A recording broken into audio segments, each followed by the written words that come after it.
ঢাকাই সিনেমার শীর্ষ নায়ক শাকিব খান দীর্ঘ এক দশকেরও বেশি সময় ধরে ইন্ডাস্ট্রিকে একাই টেনে নিয়ে যাচ্ছেন। তবে এই শাকিব নির্ভরতা চলচ্চিত্রের জন্য সুসংবাদ নয় বলে মনে করেন চিত্রনায়িকা অপু বিশ্বাস। সম্প্রতি এক সংবাদ সম্মেলনে তিনি বলেন, বিগত অনেক বছর ধরে শুধু শাকিব খানের সিনেমা ছাড়া প্রোডাকশন হাউসগুলো কাজ করার আগ্রহ প্রকাশ করে না। এটা কখনোই সুসংবাদ নয়। আমাদের চলচ্চিত্রকে এগিয়ে নিয়ে যাওয়ার দায়িত্ব যেমন আমাদের, তেমনি নতুন উদ্যোগকেও স্বাগত জানানো উচিত। অপু বিশ্বাস সামাজিক যোগাযোগ মাধ্যমে তাকে নিয়ে ট্রল বা বুলিং এর প্রসঙ্গ উল্লেখ করেন।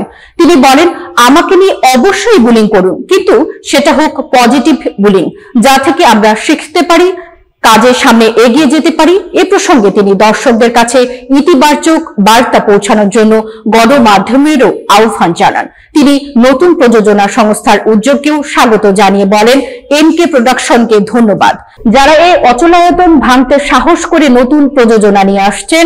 তাদের ইন্সপায়ার করা আমাদের প্রত্যেকের দায়িত্ব।